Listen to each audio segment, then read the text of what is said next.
During the Soviet era, trucks were key to the national automotive industry, with brands like GAZ and ZIL dominating the market. But beyond the well-known models, Soviet factories created a variety of prototypes and experimental vehicles, some of which were produced in small series. And almost nobody ever got to see them.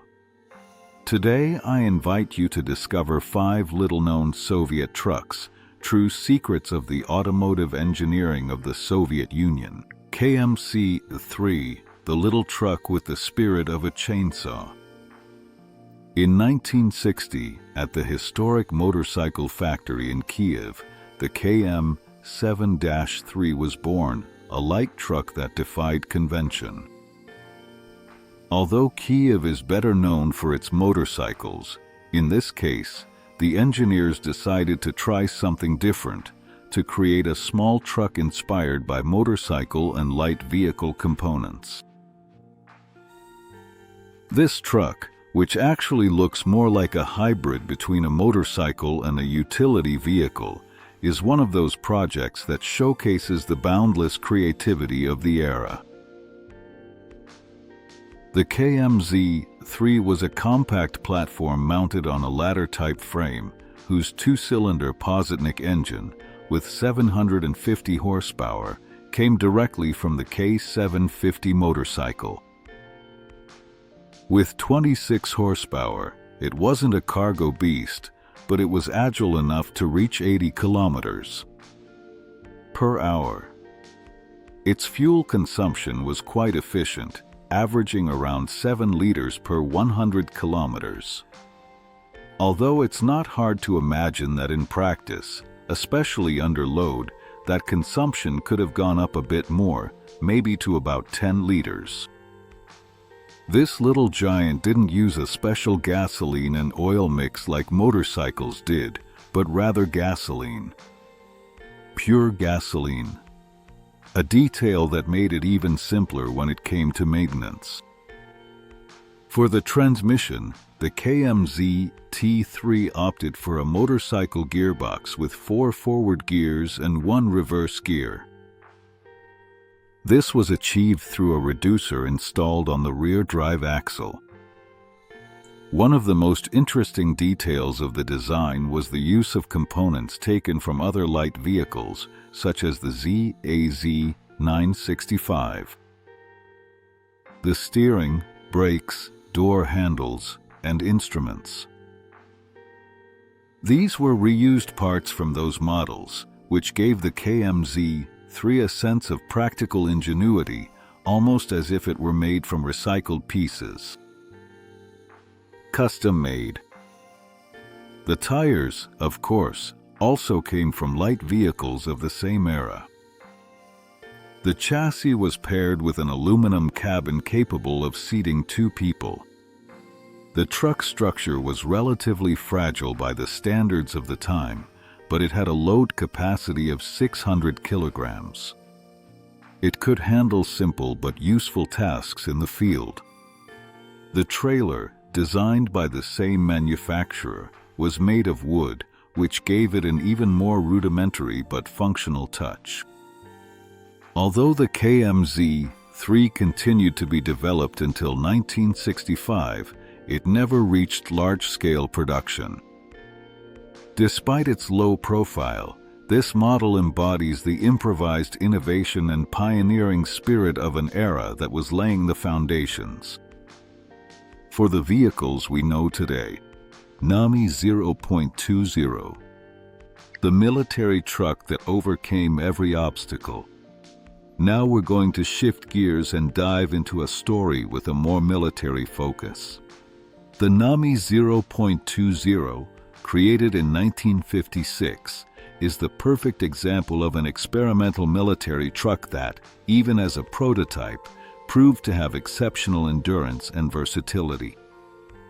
Developed by the NAMI Institute, this 5-ton truck was designed with a 6x6 configuration, giving it impressive all-wheel drive.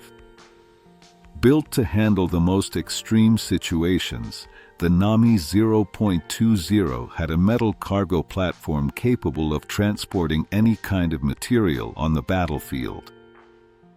The most interesting feature was its cab, manufactured by GAZ, equipped with a roof that included a hatch on the right side, perfect for mounting firearms. The windows, instead of opening sideways, opened upwards, allowing for better ventilation during long hours of operation in tough terrain. At the heart of this truck was an experimental 6.9-liter V8 engine that produced 180 horsepower. This engine was not only built to withstand extreme temperatures, but it also featured a pneumatic starting system that made it easier to start in cold conditions. The 5-speed manual gearbox came from the MAZ 200, and its design included a 2-speed transfer case and an asymmetric differential. Looking ahead, there were plans to use a hydromechanical automatic transmission, as was later tested in the BAS 930. The real surprise of the NAMI 0.20 was its ability to handle extremely difficult terrain. In the tests carried out in 1956, the truck proved capable of traversing snow up to 1 meter deep, climbing slopes of up to 32 degrees, and crossing rivers with depths of up to 1.2 meters without losing traction or stability. Despite its 5-ton weight, it could reach a top speed of 75 kilometers per hour and tow a trailer of equal weight without difficulty. One of the innovative systems in this model was the use of sealed drum brakes with a hydropneumatic system, in addition to hydraulic power steering, which made driving on difficult terrain easier. Furthermore, the hydraulic system for lifting the spare wheel was a luxury in a truck of this kind, where every detail was designed to make the driver's life easier on the battlefield. After a series of successful tests, the NAMI 0.20 was recommended for mass production, and in 1957 it was moved to the Euro automobile plant to become familiar with the mass manufacturing process. ZIL 169. The truck that dreamed of replacing the legendary ZIL 130. In the mid-1970s, the ZIL truck factory embarked on a mission to modernize its line of vehicles. In an attempt to surpass the revered ZIL 130, a truck that had been essential to the Soviet industry for years, the ZIL 169 was born. This vehicle, part of the 4th generation of ZIL trucks, was a bold attempt to create a more advanced and efficient model. The ZIL 169 was a medium-duty truck with a load capacity of around 6 tons, retaining the classic hooded structure but featuring a renewed design to better suit the needs of the market. The ZIL 169 set itself apart from its predecessor with an entirely new cab, featuring a more angular and modern design that improved both aesthetics and functionality. The cab, which could seat 3 people, had an adjustable driver's seat, providing comfort during long workdays. Additionally, visibility was improved thanks to larger windows, which was a significant advancement compared to the ZIL 130. This cab was mounted on 2 pairs of shock absorbers, providing better impact absorption when driving on rough roads. However, not everything was perfect. Although the ZIL 169 featured a hood and front fenders that formed a single piece to make engine access easier, this design showed certain problems during testing. When driving on uneven roads, the hood tended to move, which caused the headlights to project their beams in an unstable way, affecting visibility. The heart of the ZIL 169 was an 8.8-liter diesel engine with 185 horsepower, a ZIL 645 engine that provided good power for its weight class. This engine was paired with a 9-speed gearbox, which offered excellent control over the truck's speed and power. As for the steering system, it used a recirculating ball nut with hydraulic assistance, which improved the truck's maneuverability. Additionally, the braking system was drum-type, with pneumatic actuation and separation between the front and rear axles, which ensured greater safety. Although the ZL169 never went into mass production under that name, its development continued. In 1980, the model was renamed ZL4331, with some adjustments and improvements, and in 1986 it finally entered production, though with changes to the original configuration. Despite being an improved version, it never reached the level of popularity that the ZIL130 had, and, over time, it was replaced by more modern models.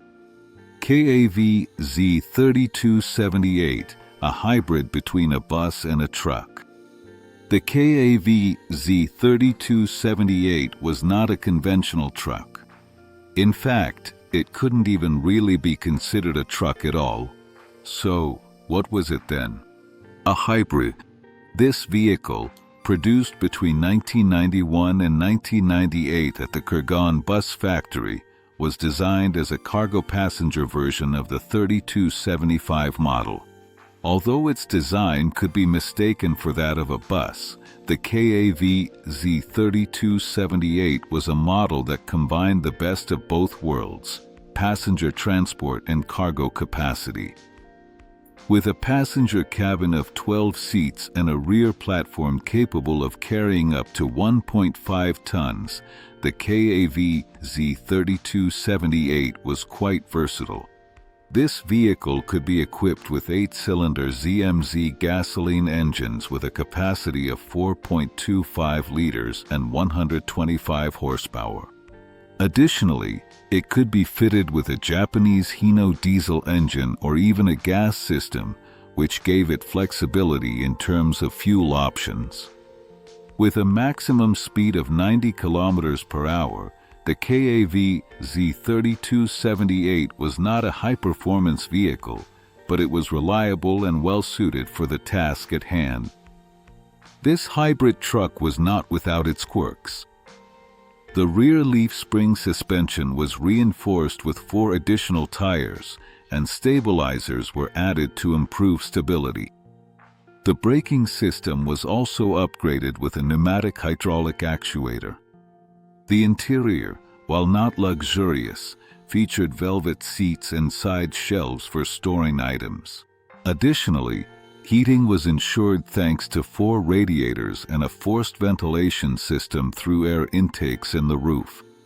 The KAVZ 3278 also came in all-wheel drive versions, equipped with a hydraulic system for operating cranes. These versions had a shorter chassis and hydraulic supports in the center. However, the model failed to achieve the expected popularity and only a few hundred units were produced.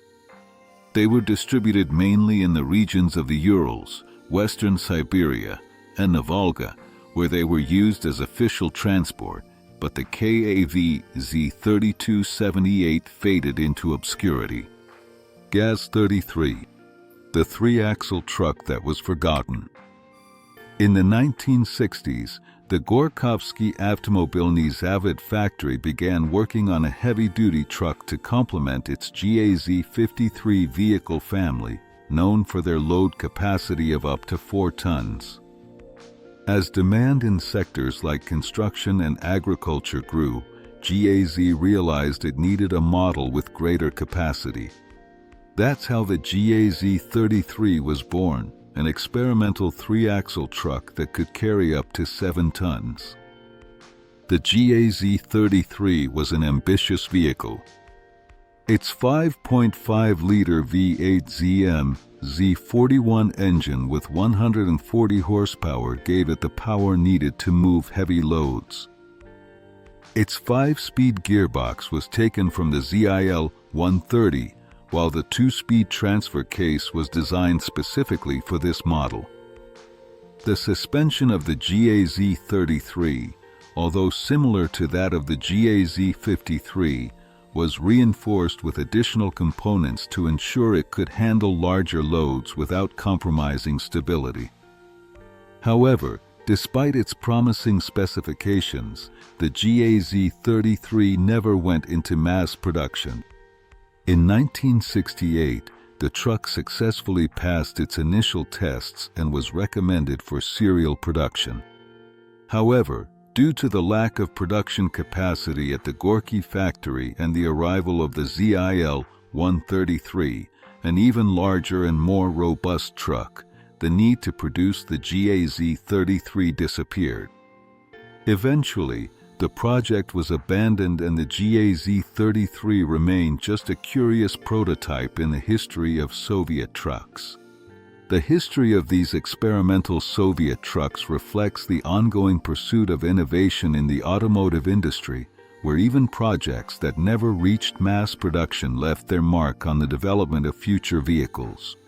The ZIL-169, the KAVZ 3278, and the GAZ-33, although they did not achieve the expected success, played a crucial role in the process of modernization and adaptation to the new demands of cargo and passenger transport in the Soviet Union.